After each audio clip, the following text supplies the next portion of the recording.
We're gonna find out now. We're gonna find out now, though. Let me get the Streamlabs. Oh, let me get that full game. Looks like he's rocking the green skin. Looking like Buzz Lightyear out here. Let's go, PsY. But I also love Jack's costume. Like, I feel like I always think about Mona's Pizza from the WarioWare games whenever they use that red and white biker outfit. So that's one of my favorites for Wario as well. And we see it right there. He already got multiple clubs of one juggle situation. And that's big damage, you know. He's gonna have to get more than one white if he wants to make that up. Oh my god! That's brutal! This ain't Wario, this is a Bulborb. He just ate that Pikmin. Oh. Oh. The white Pikmin stuck squarely on that big red nose. And the Nair could not get him off. I suppose there's no hitbox on Wario's head when he Nairs, only on his hands. Because it definitely matters which move you use if you want to get the Pikmin off. It is close to even right now. Small advantage to Jack. But the thing is, oh my god, even the purple, it just got swallowed. But the thing is, when you're playing Olimar, you really should be ahead most of the time due to how much of a monster Olimar is at mid-range, in neutral, you know, and how great his damage ranking is. If you're not ahead as Olimar, there's something's going wrong. Especially since you're probably dying very early. He just died at 130 to a Wario 4 there. That's how light Olimar is. Make no mistake. And Wario, he's probably not dying for a good couple of percent unless he gets that nice close range smash attack with the purple. Or maybe a purple backer. Those are the two things that could kill Wario right now. I guess the third one would be a blue up throw. But he gets the close range purple smash attack. But not before taking a hefty amount. 42 is what Jack got out of one juggle. Looking good. Looking good for Wario. But, you know, just as I said that, he got a couple of Pikmin to stick on Jack. And look at the damage. It's already built up. He's already over 50. That's Olimar for you.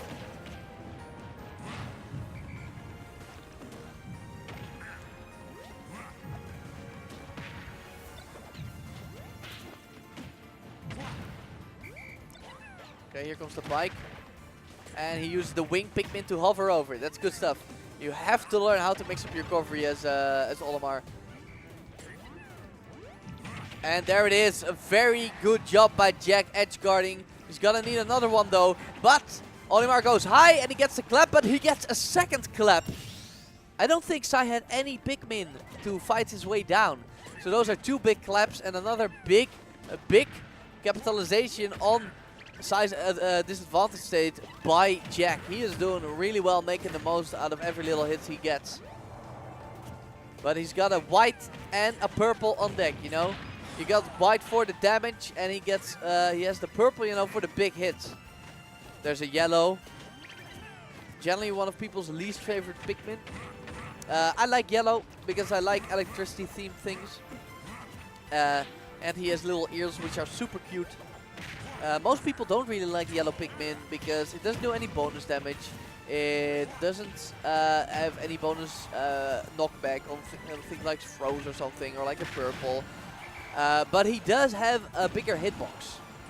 At least on the side B, but I think on most of his moves actually. So, you know, I think that's good early game, especially when playing against smaller characters. I think the yellows are really good against PsY, for example. You get the electricity immunity bonus as well.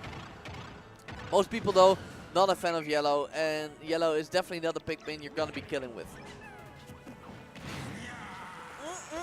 What you are gonna be killing with, though, is that blue up throw. That's so strong. I feel like the blue up throw was already kill throw in Smash 4, but it's definitely received a couple of buffs. And that's a big move by PsY. Getting people stuck with the white Pikmin, who does the big poison damage when they latch on, and then immediately knocking them down with the purple Pikmin is such a great combination, because it gives the white Pikmin a lot of time to get the latching damage. Is that actually a kill with the jump? Nah, I figured. Okay.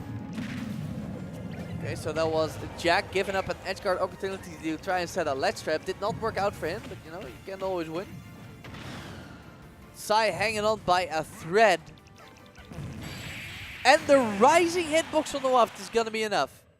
There was nowhere PsY could go. And you actually cannot air dodge off of the winged penguin, so he was just done so. Unless he had faded back, which is, you know, that's quite a commitment. He was done so. So that's Jack showing us how to play the Oli matchup as Wario. Good stuff from him. Of course, you know, if you got a Wario friend who always struggles with these kind of matchups, this is the time to tell him to come join the stream. You know, tweet it out, DM him, Discord, whatever. Let the people know. But the videos from that battle series are also uploaded on YouTube every Tuesday. So don't worry, don't worry. If you need to study and you can't come right now, we'll have the VODs ready for you. I was talking about the yellow Pikmin. I think the yellow Pikmin is way cuter than Pichu. Way cuter. He's got the little leaf, you know, got a little ears. Pichu, like Pichu to me, it feels like he is fabricated to be cute. He has this little thing. He has this aura, if you will, where it feels slightly less authentically cute to me. It's definitely cute. It's definitely a great character model, you know. I love Pichu. Still cute. But it feels a little bit less authentically cute than the way that a yellow Pikmin is cute to me.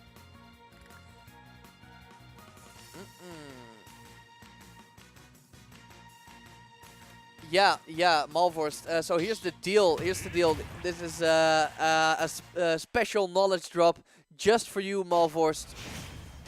Or Mitch. I don't know how you want me to call you. I'm gonna call you Mitch. A little bit easier to pronounce. That's your Smash GG tag. So, in terms of Pikmin difference, you got the red ones, which, if they're the same as Smash 4, they do bonus damage on hits. Like, I think like 1.2 or something. But they have less knockback on throws. Then you got the yellows, which are completely neutral on anything, but are immune to electric, like the red ones are immune to fire. But they have bigger hitboxes. And I think a little bit more range. Not too sure about that one. You're gonna have to ask the Ollies about that. But at least they have a bigger hitbox on the side B. Then you got the blue ones, which is completely normal in everything, but doesn't die when you hit water. Which only happens on casual stages, so that's not too important. But they also have a lot of extra knockback on throws, which is nice for combos at 0, horrible for combos at mid percent, and it's great for killing with up throw. Like if you get them at 120, 110 at lighter characters, that's GG if you get a grab with the blue one. Then you of course got the white one, which is super fast, has less HP, but does crazy damage if you manage to hit a side B, you know, a Pikmin latch with the white one. And last but not least, we got the purple one. We all know those. Less range on the smash attacks, but big damage and knockback on the smash attacks, the aerials, and they don't latch, they don't grab, but they actually have hard knockback on the Pikmin throw. So that's basically what all the Pikmin do. And technically you got the winged Pikmin in there, you know, the pink ones, but those are only for recovery and have no offensive function. So while I was blabbing away, not even mentioning how disappointed I am that they never added Rock Pikmin to Smash Brothers, PsY has been doing great in Game 2 with his Game & Watch, where he's actually taken the stock lead over Jack. So I guess old habits die hard. I think the new forward air is pretty terrible for Game & Watch as a whole. The new bucket mechanics for Game & Watch solve a lot of his previous matchup problems. But you know, the biggest thing is that PsY has just been playing Game & Watch for a long time. And I feel like if you can play Game & Watch in Smash 4, you can play Game & Watch in Ultimate, with only a few minor adaptations needing to be made.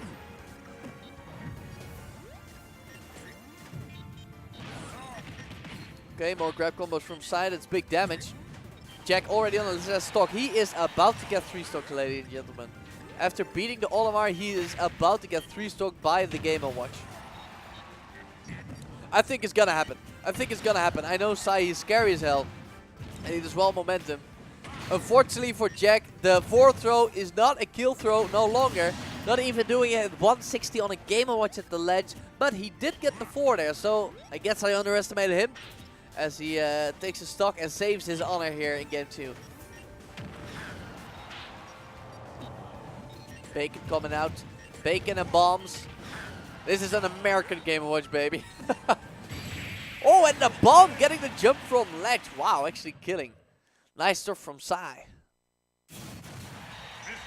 So Jack maybe needs to cool off a little. Think about how that matchup in particular works. So he definitely got Olimar's number, but this Game & Watch, man, this is a whole different ball game. Aha! Wolfoven. It's one of my favorite Incineroar mins. My pleasure. I do love me some Pikmin. I do love me some Pikmin. Where's Pikmin 4, damn it? I need it. I'm gonna go with Mitch then. Cool, cool.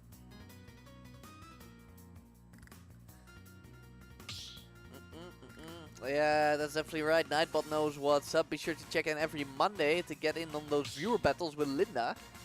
Crazy Wii Fit, but he plays a lot of different characters. It's bound to be fun.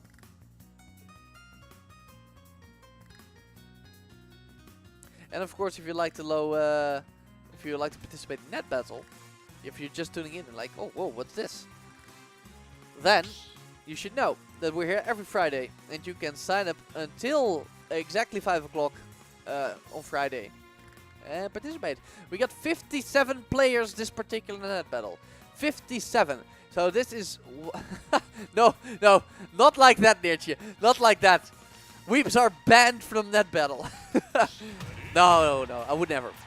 If I were to ban Weeps from net battle, our audience and our participants would drop significantly. So I would never do that. Speaking of Weeps, we got Jack switching to the Fire Emblem character, which as a game series has weebified intensely over the last couple of years. Don't know how I feel about that. But Lucina, definitely one of the better characters in the series. I think both story-wise and as addition to Smash Brothers. This is one character where her being like an echo of another character actually makes perfect sense lore-wise. Because the whole thing in Awakening is that she's trying to personify and imitate the Hero King Marth of Legend in that particular game. To stay strong, you know, and try to defend the kingdom. So that's cool. That's cool. It actually makes more sense than her being a unique character, which is kind of crazy to think about. Anyway, oh my god, is that an edge guard? No jump! Jack's dead by the reverse edge guard. So that definitely goes to show that Jack is a little bit unfamiliar with Game & Watch, because this is not the first time that I have seen Game & Watch Trampoline just go straight through a counter, whereas most Bees with a hitbox counter is actually a great counter to it. But I guess not in this particular matchup. Jack learned it the hard way, but he stayed cool and he got the up smash, which is great to see. So Jack staying in this, and this sword, man, it's still a big problem for Game & Watches. Game & Watches in the previous game had a lot of trouble with characters that could wall him out, either swords or just a low commitment physical projectiles. Now in this game they changed his bucket to double function as a reflector, so I know the smaller projectile camp based characters are less of a problem than before, but the swords are as big of a problem for Game & Watch as they've ever been.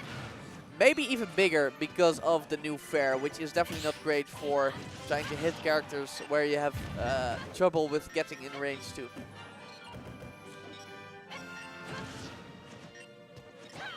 Pretty even right now. Jack has just overtaken PsY for the first time in the game, but there's the trampoline.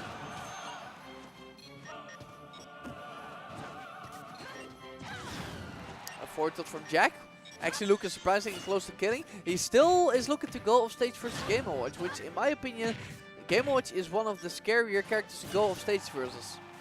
You know, I feel like he's a good ledge trapping game, so if he gets back before you have to deal with bacon and back airs and stuff like that. But also that his trampoline is very, very hard to actually properly contest. And there it is, PsY with the neutral air to down B.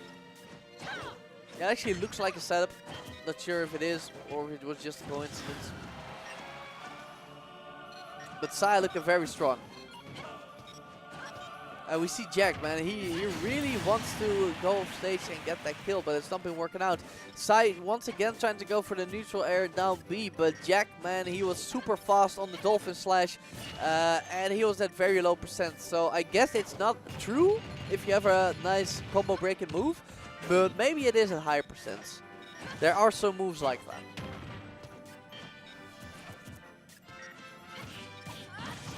So all that adds up to what remains to be a pretty even game.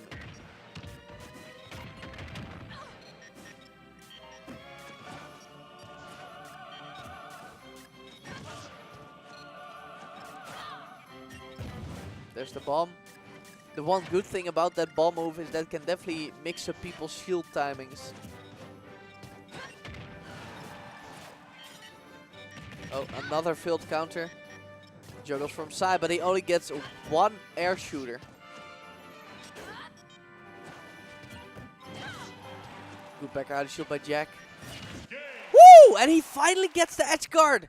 All it took was a Dolphin Slash.